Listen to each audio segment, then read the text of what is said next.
My name is Caroline Parker, 34 years old, living in what most people would call a dream life, an elegant white-roofed house tucked in a quiet suburban neighborhood of Austin, Texas. From the outside, everything looks perfect, the rose garden that blooms through every season, the sparkling windows that catch the morning light, and a husband whose smile could melt the hardest heart. For more than 10 years, I've devoted myself to this home, every corner of it, as a proud full-time homemaker. My husband, Thomas Parker, is 38, tall with neatly combed brown hair, and that confident charm that wins people over within seconds.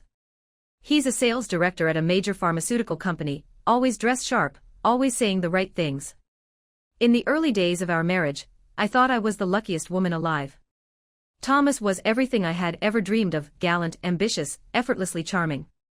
When friends came over, they'd laugh and tease, "Caroline really landed herself a treasure, better hold on tight." And I would just smile, believing with all my heart that our love was strong enough to last forever. We married after 2 beautiful years of dating.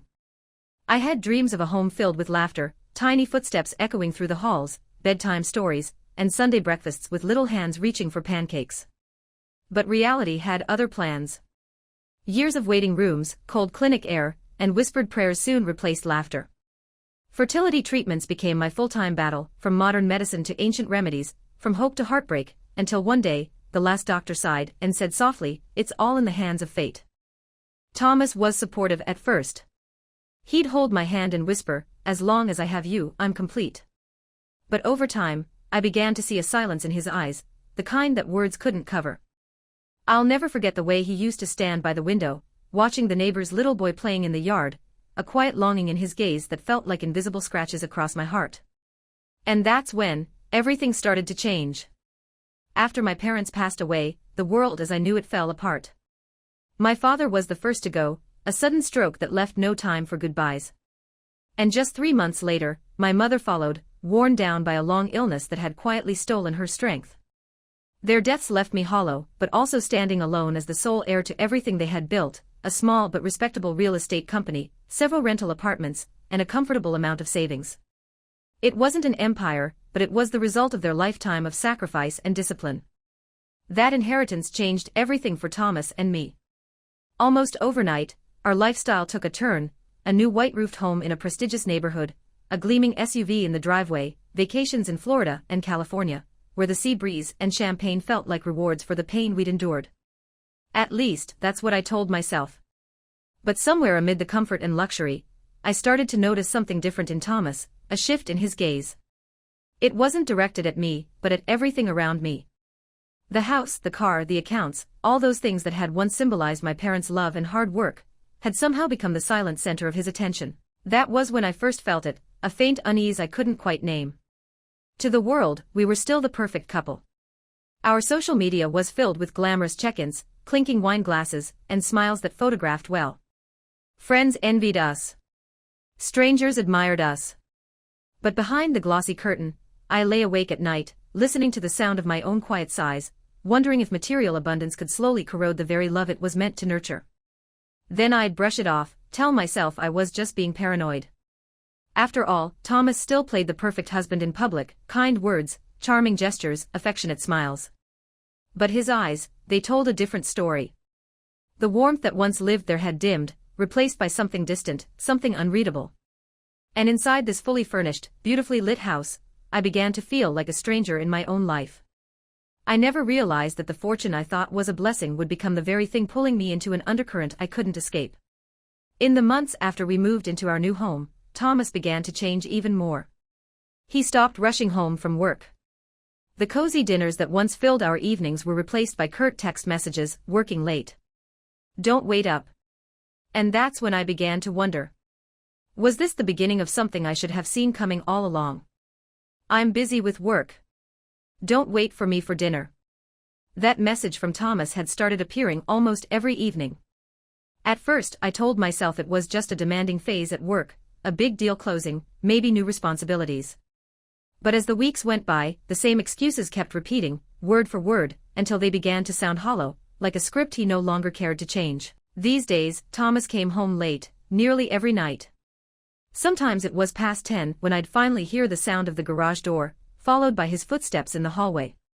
He always looked tired, but strangely, there was a glimmer in his eyes, not exhaustion, but something sharper, something that didn't belong to me anymore. When I'd softly ask, "Is everything okay at work?" he'd smile faintly and say, "Just a lot of new projects. Don't worry." But it wasn't his words that troubled me, it was the way he said them. Detached. Careless. As if the warmth in his voice had slowly drained away.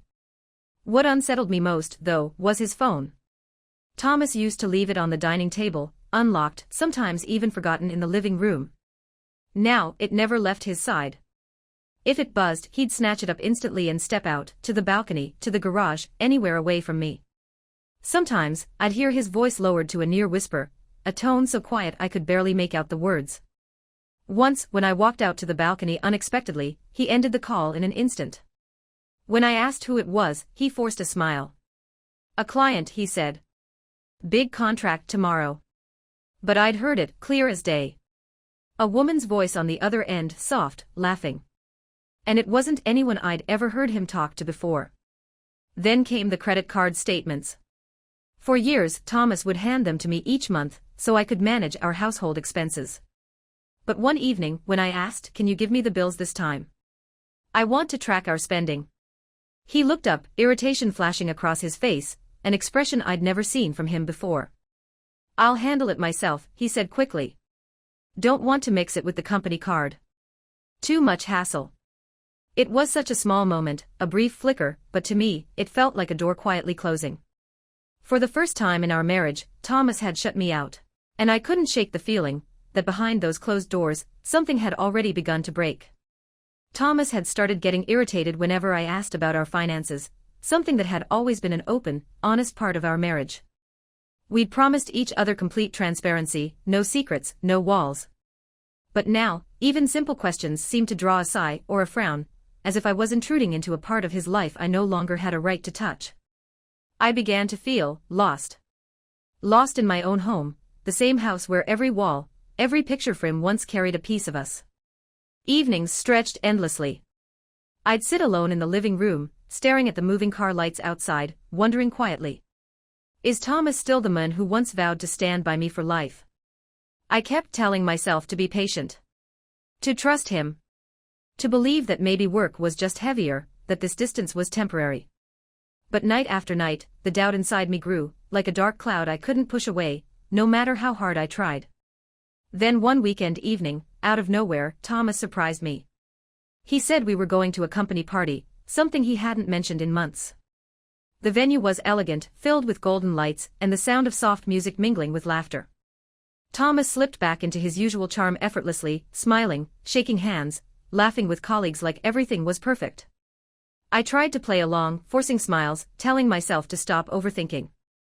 But as I stood alone near the wine bar, swirling my glass absent-mindedly, I overheard something that froze me in place. Thomas's voice, low, serious, drifted from behind me as he spoke to one of his colleagues. "The project in San Antonio is almost wrapped up. After that, I'll have more freedom." The colleague chuckled lightly. "You're really discreet about it. Didn't leave any trace, did you?" Thomas took a slow sip of wine, his eyes glinting with something I couldn't quite read, maybe worry, maybe excitement. "Don't worry," he said quietly. "Everything's under control. San Antonio.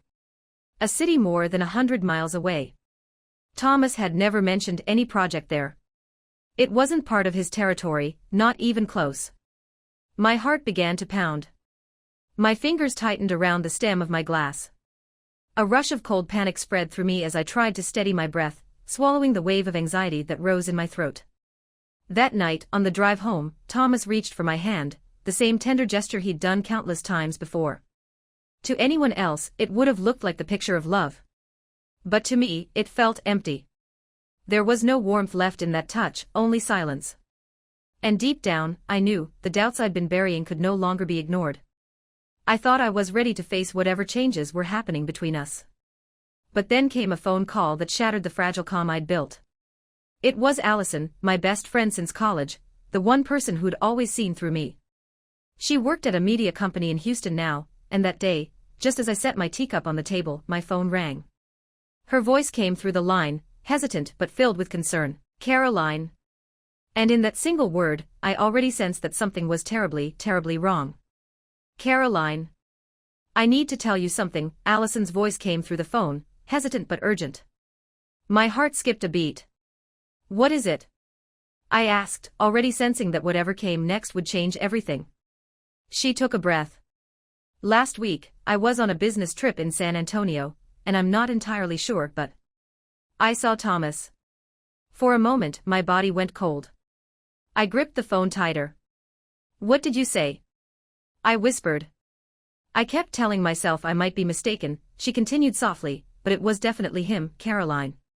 He was sitting in a small cafe near the bus station, with a woman. Blonde, younger than you. They looked close. I don't want to jump to conclusions, but it didn't feel right at all. Her words struck me like a blow I hadn't braced for. I felt my throat tighten, my pulse pounding so hard it echoed in my ears. Still, I forced my voice to remain steady. Thank you for telling me, Allison. When the call ended, the silence in the room was deafening. That night, I sat by the window, staring at the stillness of the neighborhood, the glow of streetlights, the faint chirp of crickets, the illusion of peace outside. But inside me, everything was storming. Questions crashed through my mind. Who was that woman? Why San Antonio? Why the secrecy? And worse, had the signs been there all along, and I just refused to see them? Cut to 3 days later, the sound of a door opening. Thomas came home earlier than usual. His face glowed with an energy I hadn't seen in months. He smiled as he walked in, setting his keys on the counter. Before I could even speak, he said brightly, I think we need some time for just us. Let's go to New Orleans this weekend. I already booked a room at a riverside hotel. We can rekindle things. What do you say? I froze. For over a year, Thomas had used work as an excuse to avoid spending any real time together, and now, out of nowhere, this sudden warmth, this invitation. I wanted to feel happy, hopeful even. But instead, unease crept up my spine like a cold draft. Still, I forced a small smile, masking the storm inside me. Did you really mean that? I asked softly. Thomas stepped closer and wrapped his arms around me. His cheek pressed gently against my hair, his voice low and tender. I love you, he murmured. That's all you need to remember, Caroline. I looked up at him. His eyes were deep, steady, almost too steady. But behind that tenderness, there was something else. Something I couldn't name. Something that didn't feel like love at all. But like a secret he was guarding with everything he had. The night before our trip to New Orleans, I couldn't sleep. I lay there in silence, staring at the ceiling while Thomas's steady breathing filled the room. He slept peacefully beside me, calm, unbothered, while my mind raced in endless circles of doubt and unease. When his breathing deepened into sleep, I quietly sat up, the sheets whispering beneath me. The room was cloaked in half-shadow. And then, almost without thinking, my eyes drifted to his briefcase, the one he always kept close, never letting anyone touch. At first, I hesitated. I wasn't the kind of wife who snooped. For years, I'd respected his privacy completely. But that night, something inside me snapped, a quiet desperation, a need to know. With trembling hands, I unlatched the case. Inside, neatly arranged, were his laptop, a notebook, and a thick file folder with a pale blue cover. I pulled it out carefully. The title printed on the front made my blood run cold. Austin Mental Wellness Center Medical File. For a moment, I just stared, my pulse hammering in my ears. Then, slowly, I flipped it open. The pages were filled with clinical charts, dense paragraphs, and red-marked notes I could barely understand. But then, my eyes caught on a section labeled Patient, Caroline Parker. Below it, in bold, Preliminary Assessment, Symptoms Consistent with Delusional Disorder. My vision blurred. I could barely breathe. The file slipped slightly in my shaking hands as tears welled in my eyes. I forced myself to close it, to place it back exactly as I'd found it, every page, every corner untouched, as if nothing had ever happened. Then I sank to the floor beside the bed, muffling my sobs so Thomas wouldn't hear. 1,000 thoughts tore through my mind, the late nights, the secret phone calls, his sudden tenderness, his words. That's all you need to remember, Caroline. I love you. Now those words felt different, like a lullaby meant to distract, to cover something darker. Was this trip to New Orleans really about rekindling our love? Or was it something far more sinister, something I wasn't meant to escape. Cut to morning light. The hum of a car engine fills the background. The next day, the trip began under soft morning sunlight, but the air inside the car felt heavy, almost suffocating. Thomas drove silently, eyes fixed on the road ahead. I tried to read his expression, but his jaw was set, his hands gripping the wheel tighter than usual. Every few minutes, he glanced into the rearview mirror, not just casually, but with a strange, nervous frequency. Finally, I couldn't hold it in. "Is something wrong?" I asked quietly. "Is someone following us?" He gave a quick, strained laugh without looking at me. "It's nothing," he said. "I guess I'm just tired, a little on edge." "Don't worry." But that laugh, the one that once comforted me, now sent chills down my spine. And for the rest of the drive, I couldn't shake the feeling that whatever awaited us in New Orleans wasn't meant to bring us closer. It was meant to change everything. Thomas had been taking call after call, speaking so softly I could barely make out a word. His hands gripped the steering wheel so tightly that his knuckles turned white. I sat beside him in silence, staring out at the endless road stretching ahead, my heartbeat loud in my ears, a steady drum of unease. With every passing mile, the air between us grew heavier, almost suffocating. Around midday, we finally pulled into a lonely gas station, a forgotten stop in the middle of nowhere. A faded sign swung gently in the wind, "Bayou Stop Gas." Thomas turned off the engine and looked at me, his voice calm, almost too calm. "Do you want to grab some water or something? I'll fill up the tank, then we'll head out again." I nodded silently and stepped out of the car. The air was thick and still, the kind of quiet that made your skin prickle. As Thomas walked toward the pump, a young attendant approached, suntanned skin, worn blue uniform, a name tag that read E.E. He started filling the tank, giving polite nods, but there was something in his eyes, alert, watchful. Thomas had his back turned, checking the rear of the car, when the attendant suddenly moved closer to the passenger side window. Pretending to wipe it clean, he slipped a small folded note through the narrow gap in the glass. I froze. He didn't say a word, just gave the faintest shake of his head, his eyes grave, before walking away as if nothing had happened. I glanced quickly at Thomas. He was crouched down by the tire, completely unaware. My hands trembled as I opened the note under the cover of the dashboard. Scrawled in quick handwriting were 6 words that made my blood run cold. "You need to get out of here. Right now. He's lying to you. Don't ask. Don't hesitate." For a moment, all I could hear was the pounding of my heart, loud, relentless, drowning out the world around me. My throat tightened, the air growing thinner, my body cold from the inside out. I took a deep breath, forcing myself to stay composed just as Thomas's voice floated toward me. "Go on in and get something to drink," he said casually, his tone light as a breeze. "I'll finish up here and come join you." The note crumpled inside my clenched fist. I nodded quickly, trying to appear calm, and walked toward the convenience store. Inside, the hum of an old refrigerator filled the silence. I pretended to browse, grabbing a few bottles of water, my eyes darting toward the glass door every few seconds. My mind spun with questions. Who was Ethan, if that was even his name? Why had he warned me? Was it a mistake, or was I truly in danger? Then I saw him, standing at the end of a narrow hallway near the back of the store. He caught my eye for a brief second. His expression was urgent, his gaze sharp, saying without words, "Follow me." I hesitated for just a second, then my legs moved before my mind could catch up. I followed Ethan through the narrow passage behind the convenience store, the air thick with the smell of oil and dust. We stopped beside a row of rusted trash bins, and an old generator that buzzed faintly. Ethan turned to face me, his eyes steady, his voice low but urgent. "Sorry if I scared you," he began, glancing toward the store entrance. But I couldn't just stand by. My heart thudded painfully in my chest. "What are you talking about?" He took a breath, his jaw tightening. 3 weeks ago, I saw your husband here. He wasn't alone. There was a blonde woman with him, they were close, too close to be just friends." It felt like the ground shifted under me. My stomach knotted. I forced my voice out, barely a whisper. "What were they talking about?" Ethan looked around again before answering, his tone even lower now. "She called you by name." She asked him, "What about her?" "And your husband said." He paused, swallowing hard. "Let this trip take care of it." Then everything will be ours. My blood ran cold. My fingers dug into the fabric of my shirt to stop them from shaking.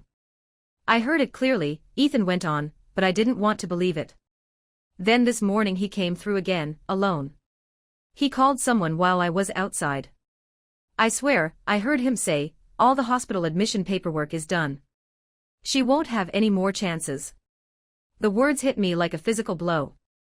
Hospital admission, no more chances. My mind reeled. The medical file. Austin Mental Wellness Center. My name scrawled under delusional disorder. It wasn't a misunderstanding. It was a plan. Ethan stepped closer, his expression full of quiet urgency. I don't know exactly what they're planning, he said, but it's not good. Don't go back to that car. If you want, I'll drive you straight to the nearest police station. They can help you.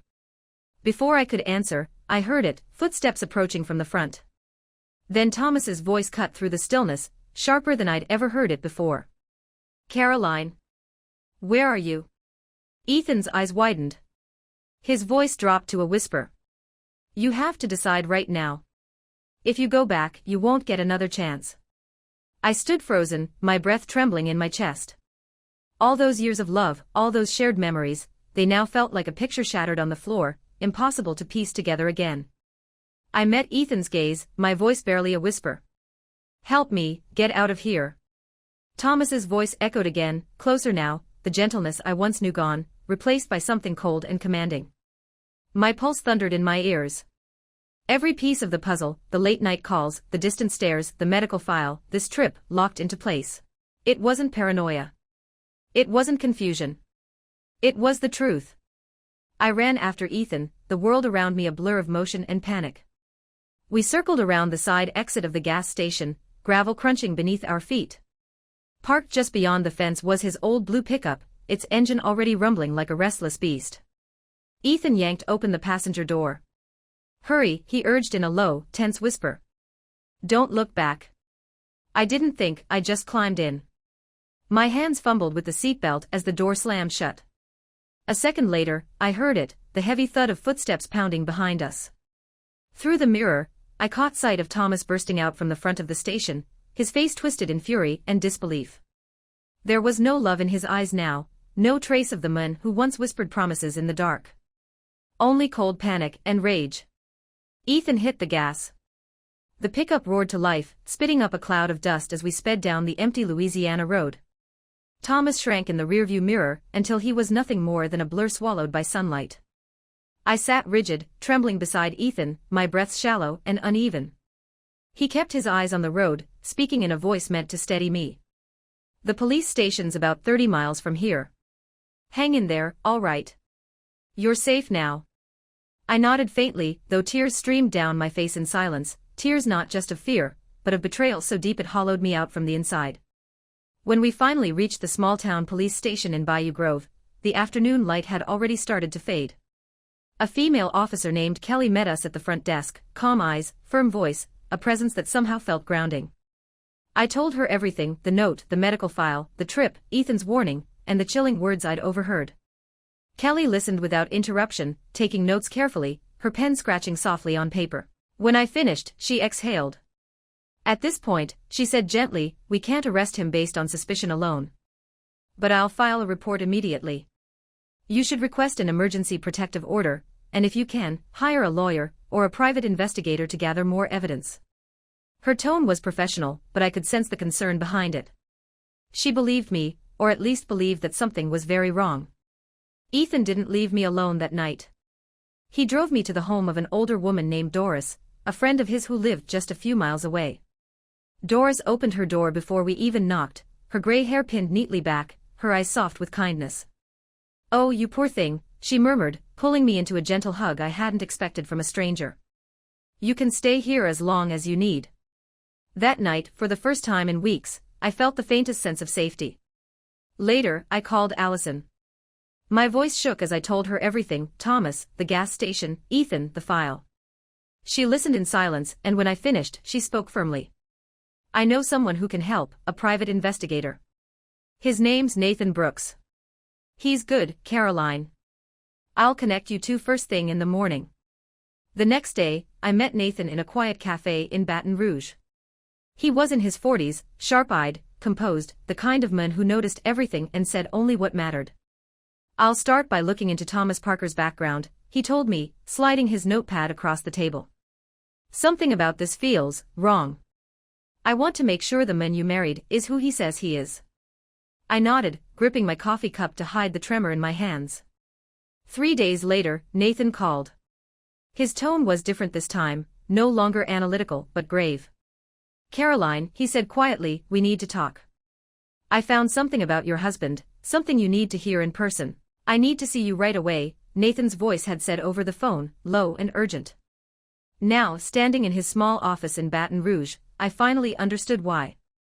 He handed me a thick file, the edges worn from handling. "Caroline," he said quietly, "I've uncovered the truth." On top of the file lay a photograph, one that knocked the air from my lungs. Thomas stood there, smiling broadly, one arm wrapped around a blonde woman. At their feet were 2 children, twins, maybe 8 years old, identical grins lighting their small faces. The photo had been taken in front of a white house with a mailbox that read the Greens. Nathan's voice broke through my daze. "Your husband's real name is Thomas Green. He's had another family living in Jackson, Mississippi, for the past 10 years. My pulse thundered in my ears. 10 years. I managed to whisper. "That means..." Nathan nodded grimly. "That means when you and he were still newlyweds, he was already living a double life." I stared down at the photo, the world tilting around me. Every affectionate smile, every promise he'd whispered in the dark, they all dissolved like smoke. The Thomas I'd known wasn't my husband at all. He was a stranger wearing love like a mask. Nathan opened the file, revealing pages of phone transcripts, statements, and notes. "They've been plotting to take over your assets," he said flatly. I obtained a warrant to access his call records. Thomas, or rather Thomas Green, spoke regularly with a man named Dr. Samuel Keller, a psychiatrist. In one of the recorded calls, they discussed creating a false psychiatric file for you. The plan was to have you declared mentally unfit, so he could legally take control of everything you own. He handed me copies of the bank statements. My eyes locked on the highlighted line. "Payment to Dr. Samuel Keller, fee for file preparation." My stomach twisted. The pale blue folder I'd found in his briefcase, the one that labeled me delusional, flashed through my mind like lightning. It had all been real. The deception. The manipulation. The deliberate gaslighting. My hands shook as I gripped the papers. "He wanted to erase me," I whispered. "Not just take my money, he wanted to destroy me." Nathan leaned forward, his expression calm but resolute. "Caroline, you're not powerless. We can stop him. I've already contacted a trusted attorney who specializes in fraud and domestic coercion. We'll build a case, not only to protect your assets but to expose everything he's done." For a long moment, I couldn't speak. The pain was unbearable, but beneath it, something new began to rise, a quiet, fierce determination. I met Nathan's eyes. "I won't run anymore," I said softly. "He took my trust, my peace, and almost my sanity, but he's not taking the rest of my life." Nathan nodded approvingly. "That's the spirit I needed to see. We'll make sure justice finds him." As I stepped out of his office, the afternoon sun hit my face. For the first time in months, I felt the warmth not as an illusion, but as a sign that I was still here, still standing. The man I'd once loved had built a world of lies around me. But now, I was going to tear it down piece by piece. I knew I couldn't afford to waste another second. The truth was out, and now it was time to fight back. With trembling hands but a steady heart, I picked up the phone and called Allison. "Allison," I said, my voice shaking but firm, "I need your help. I need the best lawyer you can find, someone strong enough to take this all the way." Without hesitation, she replied, "I know exactly who you need. Her name's Sarah Whitman, she's one of the toughest attorneys in Baton Rouge. If anyone can bring him down, it's her." That very afternoon, I met Sarah in her office, a modest space lined with shelves of thick legal binders and framed certificates. Yet there was something about her presence, her focused eyes and calm authority, that immediately reassured me. She listened quietly as I poured everything out, the fake medical file, the lies, the secret family. When I finished, she leaned back in her chair, tapping her pen against the desk. Caroline, she said, her tone razor-sharp, this isn't just betrayal. It's bigamy, identity fraud, and financial conspiracy. You have enough evidence here to dismantle everything he's built. Her confidence ignited a spark inside me. The first step, she continued, is to freeze all joint and individual accounts immediately, before he tries to move or hide the money. We'll also file for emergency injunctions on all real estate and assets under both of his names. Together with Sarah and Nathan, I spent the next few hours signing documents, submitting affidavits, and authorizing every possible legal move. By the next morning, our case was already in motion. Within 48 hours, the court approved an asset freeze order, locking down every account, property, and investment Thomas Green had access to. At the same time, Sarah filed official criminal charges in both Louisiana and Mississippi, linking his two lives together with irrefutable evidence. The storm had begun. Thomas had always underestimated me. He thought I'd collapse under the weight of confusion and fear. But this time, I was the one moving faster than he could ever predict. 3 days later, news came that still made my hands tremble, but for once, not from fear. Police units from both states had tracked and arrested Thomas at a small rental apartment near the Texas border, where he'd been hiding after realizing his plans had fallen apart. Alongside him, Amanda Green, the woman he called his real wife, was also detained for her role in the scheme. When the day of the first hearing arrived, I walked into the courtroom with my head held high. My pulse thundered, but my resolve was unshakable. Then I saw him. Thomas, in handcuffs, standing between two officers. The polished, confident man who once charmed everyone in a room was gone. In his place was someone smaller, hollow, and bitter. His eyes met mine, and for the first time, I saw fear in them.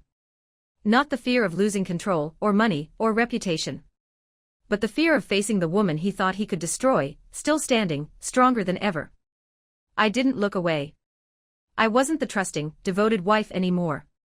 I was the woman who had survived his lies, and now, I was about to make sure justice had a name.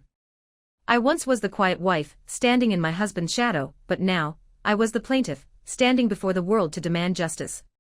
The case drew immediate attention from the local press.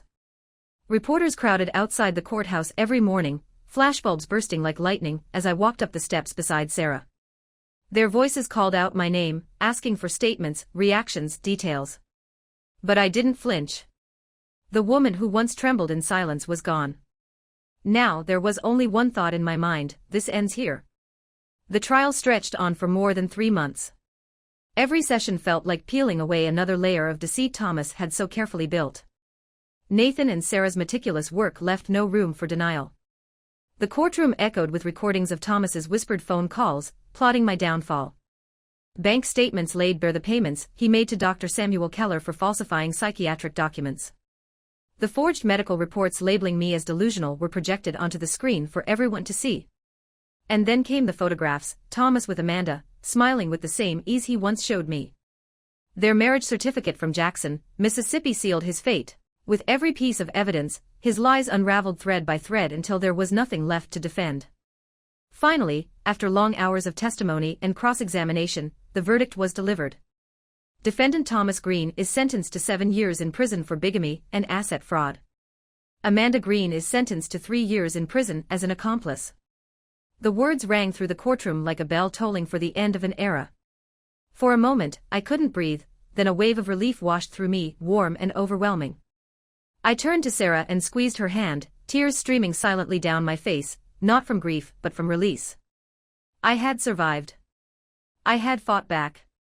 Thomas never looked at me as the guards led him away. Maybe he finally understood that lies, no matter how carefully built, eventually collapse under their own weight. After the sentencing, I made one final decision. I sold the house, the white-roofed home that once seemed like a dream, but had become a monument to betrayal. I wanted no ghosts, no reminders. With the money and the assets Sarah had helped me preserve, I moved to a small coastal town near Mobile, Alabama, a quiet place where no one knew my story, and no one looked at me with pity. My new house was small, painted soft cream with blue shutters that opened toward the sea. Each morning, I'd sit on the porch with a cup of hot coffee, watching the waves roll gently toward the shore. The sunlight shimmered across the water like scattered gold, and the salty wind carried something I hadn't felt in years: peace. There were still nights when the past whispered in my dreams, but each dawn reminded me that I was free. Free from deception. Free from fear. Free to start over. For the first time in a decade, I belonged, not to a house, not to a marriage, but to myself. For months, I lived quietly by the sea, finally facing the silence I had avoided for so long. Each morning, I sat on the porch, gazing out at the endless blue horizon, the waves whispering secrets of resilience, the cries of seagulls echoing like reminders that life still moved forward. One afternoon, while wandering through the town center, I stopped in front of the library. A simple flyer taped to the window caught my eye. Support group for victims of marital fraud and emotional abuse, share and heal together. I don't know why I stood there for so long, staring at those words. Perhaps because, deep down, I knew I wasn't as healed as I wanted to believe. That night, I couldn't sleep. My thoughts kept circling back to women like me, those still trapped in fear, convinced that silence was safety. The memory of my own despair returned, but this time, it didn't crush me. It called me to act. The next morning, I walked into the community center and signed up. When the first session began, I found myself standing before a circle of strangers. My palms trembled, my throat tightened, but I spoke anyway. I told them about the lies, the betrayal, the day I had to choose between blind love and painful truth. My voice broke more than once, but no one looked away. As I spoke, I saw it in their faces, understanding, empathy, and courage reflected back at me. Tears glistened in their eyes, and for the first time, I realized that my story no longer belonged only to me. It was a bridge, a light, a lifeline. The more I shared, the lighter I felt. Weeks passed, and I stopped being just a participant. With Sarah's guidance and the group's trust, I began helping others, organizing sessions, connecting victims with legal aid, guiding them through the fear I once knew too well. But what meant most were the quiet moments after each meeting, when someone would take my hand and whisper, "Because of you, I found the courage to leave that hell." Each time, my heart warmed, not with pride but with purpose. Amid those healing days, I stayed in touch with Ethan, the young man who had found me when I was at my lowest.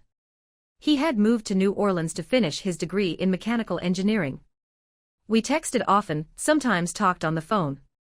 There was a sincerity in him, a steady kindness I had never known during all those years of deception. His words carried no pretense, only quiet strength. One crisp autumn afternoon, as golden leaves drifted across my porch, my phone chimed with a message from him. "Caroline, I just graduated. I got my first job at a manufacturing company nearby. Mom wants to invite you to dinner, to thank you for trusting us that day. Will you come?" I read the message over and over, unable to stop smiling. The truth was, they were the ones who deserved thanks. Ethan and his mother had pulled me from the edge of despair, and in doing so, reminded me that goodness still existed in the world. That evening, as the sun dipped low over the ocean, I closed my eyes and breathed in the salt air. For the first time, I didn't feel haunted by what I'd lost, only grateful for what I had found, strength, peace, and perhaps, the beginning of something new. I drove to their home, a small, cozy house nestled in a quiet neighborhood on the outskirts of New Orleans. The porch light glowed softly, and as I stepped out of the car, Linda, Ethan's mother, greeted me with a gentle smile and a warm embrace. Dinner was simple, yet it felt more nourishing than any lavish meal I'd had in years, filled with laughter, honest conversation, and a comforting sense of belonging. Ethan spoke excitedly about his new job and his dream of designing machines that could make life easier for people in his community. His eyes shone with passion, the kind that comes from purpose, not ambition. Linda, her voice tender but strong, shared her story of raising Ethan alone, of hardship and hope. She spoke, too, of once watching someone she loved fall victim to manipulation, and how she vowed that her son would grow up to be kind, not cunning. I listened quietly, my heart full. In that small kitchen, surrounded by people who shared neither my blood nor my past, I felt something I hadn't known in a very long time: peace. It was the kind of peace born from being seen, not judged, from being cared for with no hidden motives. For the first time, I realized that genuine kindness doesn't need history, only heart. When the evening drew to a close, Linda held my hand at the door. Her eyes shimmered with unshed tears. "Caroline," she said softly, "thank you for not turning your back on my son that day. Because of you, he's become the man I always hoped he'd be." I squeezed her hand gently and replied, my voice steady but full of feeling. "It was Ethan who saved me, Linda. He showed me that real family isn't about blood, it's about the people who treat you with honesty and compassion." Later that night, on my drive home, I pulled over by the beach. I stepped out of the car, letting the cool wind brush against my face as I listened to the rhythmic crash of the waves. The night sky above was alive with stars, scattered like promises across the dark. And for the first time, I felt no weight in my chest, only gratitude. Gratitude for survival. For freedom. For the kind souls who had pulled me from the darkness and taught me what love truly meant. Looking back now, I understand, the deepest pain I ever endured wasn't an ending. It was a beginning. From a deceived wife, I became a woman reborn, stronger, freer, and more attuned to the quiet beauty of truth. I learned that family isn't just those who share your name, but those who stand beside you when the world falls apart. And so, I live now to spread hope, to walk with others who, like me, once believed they were lost. What about you? What did you feel reading Caroline's story, her fall, her fight, and her rediscovery of strength? Share your thoughts in the comments below, and don't forget to follow this channel for more inspiring stories of courage, healing, and the many forms of family.